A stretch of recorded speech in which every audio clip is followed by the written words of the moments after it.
سه پرزگریکن جواکه ین ذهنیتی بگومان جبو جواکک لمتینکاری وره وکرین یک شرطین پیشی و جو پولیتیکا و اخلاق محروم کرنه.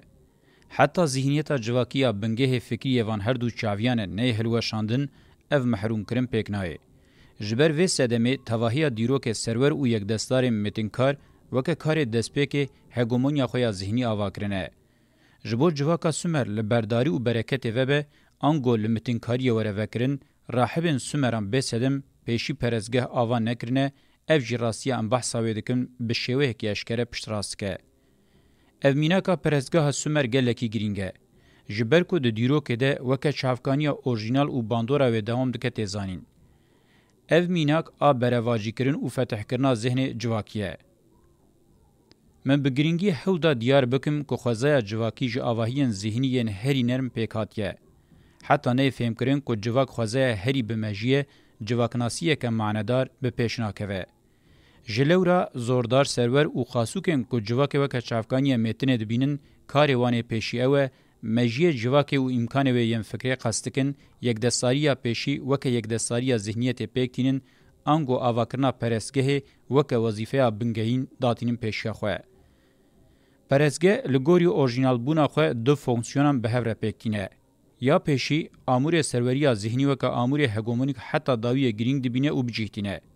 یا دو دویان جبو جواک جنر خوین ذهنی بخواه آنگو جوهری قطب که تیرا خواه درفت و امکانم پیکتینه. ذهنیتا جواک بخواه وکه تیگین دوی باش وره فهم کرن. مروواتی وقتا راشتی کور و چوی پیشی و خصیه دست خواه لوی که فکریه و کریه. اف چاوا جه هاتیه آنگو بخریزین هندور نکریه گاوین پیشی به فکر آنالیتیک تناویتن. تجربه این دوی واریده چه قاسی دکوین سرهو و کم دبن جواک به پیش دکوه و اف بخواه زیده بونا فکر ایفاده دکه. جواک چه قاسی تجربه و ازمون خواه آنگو فکر خواه زیده بکه او قاسی جدبه خودیه هیز و قابلیته. دکار خواه باشتر خودی بکه برگیریا خواه بکه خواه بپارزه و زیده ببه. اف بیواجو پیشکتنا جواکی چیه نشان ده اوجبر و یکی گلکی گرینگه. کنگی جواک خواه تمی بده فکرین رو رسم اخلاقی یک امجره عقل هفپار آنجی وجدان ده بیجن آنگو فکره کولکتیف پیکته. جبر و سدمه اخلاق گلکی گرینگه. جبر که او خزنا هری مزن آجواکه کما تجربه و سدما لسر پیامانا و ارگان بنگهین ادوام کرنا جیانا و پیشدبرناویه. جبر تجربه و ازمون خواه یا جیانه جواک باش دزانه که ویج دست بده ویج هف بکوه بلاو به. لو ما با آوائه که مینا خریزه هندور هش گرینگی به اخلاق ده. ده جواکن بره ین قلان و قبیله ده ین گوه ندانه رزوک و پیوانان آن دهاتن کشتن آنجی جواک دهاتن داویتن و بمرین ره روبرو دهاتنشتن. هرچی قاسی گلکی وره برواجی کرنجی ده بنگه کشتن ناموسه ده هیجی او رزوک و پیوان هنه. اخلاق ریو رسم فکر کولکتیو تمثیل دکه لی فونکسیونا پولیتیکای هنکی جدایه. جبو ده کارن روزانه ین کولکتیو ده گفتگو بینه کرن و پیخو بگینه بریارداریه پیدوی به هزا فکره هیه. جبو پولیتیکای فکر آفرینر آ روزانه شرطه. دیسا جی جواک باش دزانه که وکه چافکانی خونس پیره اخلاق جکومبونا فکره پیکته نه فکره پولیتیک چید به نه جی پولیتیکا بخواته کرن.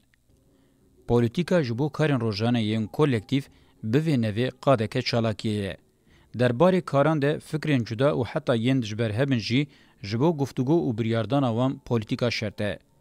جواکا به پولیتیکا یان وکه کریان لپی رزک و پیوان ین دنده چه یان جی وکه مریشکا سری و جیکری ورده ده پرپته.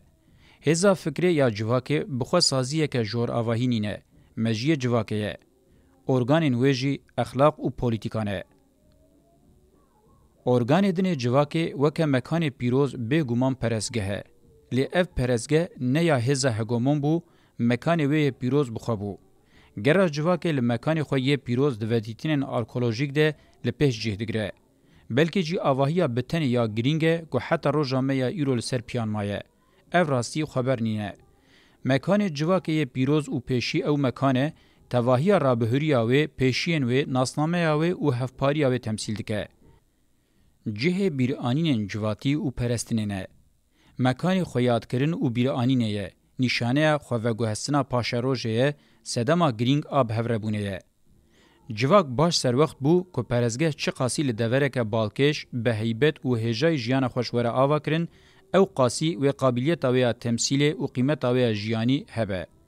Ji lewra heybet herî zêde li perezgehan hat nîşandan.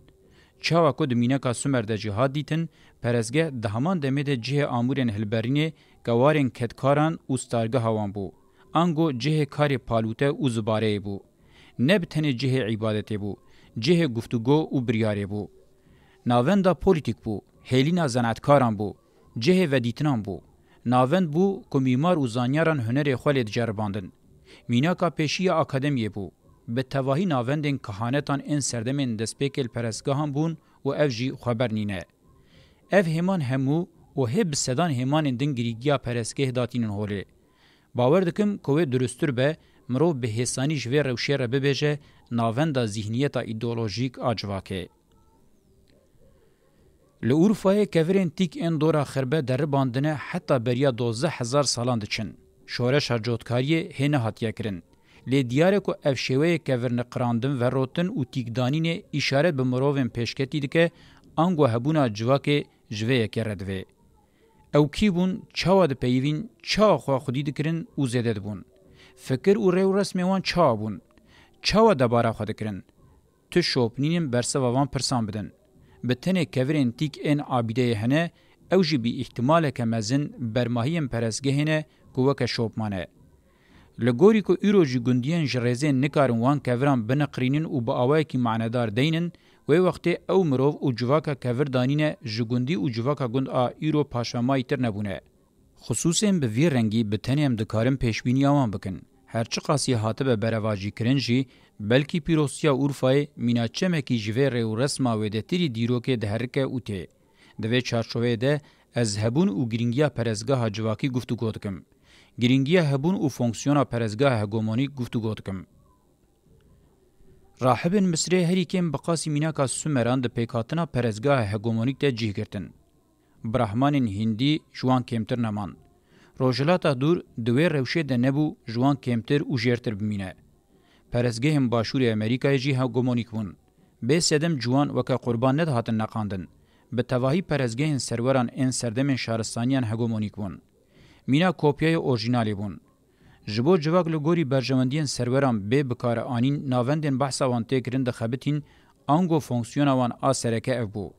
Milli eskeriyek destariyê bi awayekî xeternak û hovane serê mirovan jê dikir û davakirina kelhe û bircan de bikar danî û milê ruhanî jî bi fetihkirina zihniyetê heman karûbar temam dikir. Her du xebatan jî di kolekirina civakan de bi qasî hev cih girtin. Yekê ji wan tirs ya din jî îqna û razîkirin afran. Bi vî şêwazî domkirina bi hezaran salan a civakên şaristaniyê makî dikare înkar bike. Di vê mijarê de şaristaniya hegemonîk a Ewropayê ji aliyê şêwe ve guhertinên mezin kirin. Lê dest neda cewherê wê. Ji çavderiyên rojane jî tê dîtin, amûrên weke dêwan ên dewleta netewe yên li ser civakê bi vê jî qîma xwe nayînin, hûr û kûr bi çaviyên herî biçûk ên civakê ve dadikevin û wan hewcedarî xwe dikin bi xwe vegirê din. Zanîngeh akademî hê li jêrê wan lîse, dibistana navîn, dibistana seretayî û baxçeyê zarokan navendên pêkanîna zihniyetê ne. Ya ku ew dide dêr, hewra û mizgev temam dikin. Qişle jî wê misoger dike. Ma ev tiş nefetih dagir asîmîle û mitingehkerina zin, ehlaq û çaviyên polîtîkayê yên civakê ye ku bi tenê bermahiyê wan mane. Wexta ku hin şîrovegerên hêja dibêjin, girsekirina civakê kerîkirina wê ye, tewş û pûç napeyvin. Di heman demê de hê teze di hişê me de ye tê bîra me ku bi vê mitingehkirina zin civaka faşîst pêkanîn. Gola xwînê ya dîroka nêz jî encama vê fetihkirina zihnî bû. Zirara dubarekirinê nîne. Eger tu îkonên milliyetgirî, dîndarîtî, cinsiyet parêzî, sporgirî, hunerkariyê bihejînî, dikarî civakê, geriyê, girseyê bibî her devera tu dixwazî. Fetha zên bi qasî ku tu zor nikaribe bike, civaka îro li sermayeya finansa global vekiriye. Careke din divê mirov rehmê li rahibên Sumeran û vedîtinên perezgehan bîne.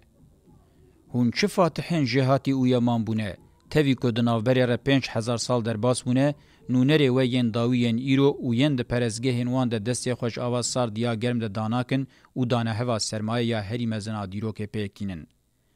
سی و پیجن هری بهز این خدایان جی نکاریبون اف قاسی کاری بکن. افته و معنی که کمبونا کمولاتیف و دوامی یا سرمایه دیگینه که پوش نینه. برواجی کرنا ذهنان اپراسیون سوک و جرزی نینن.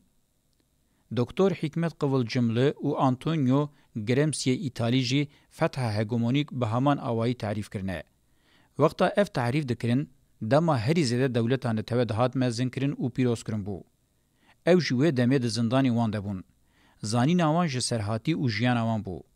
لگوری تحلیل داوی از جی محکوم سرمایه گلوبالم. اگر منوی راست ناس نکرانا د شخص ذهن خوده انگو ناسنامه خوده من خیانت به ذهن جواکه بخوا بکرانا.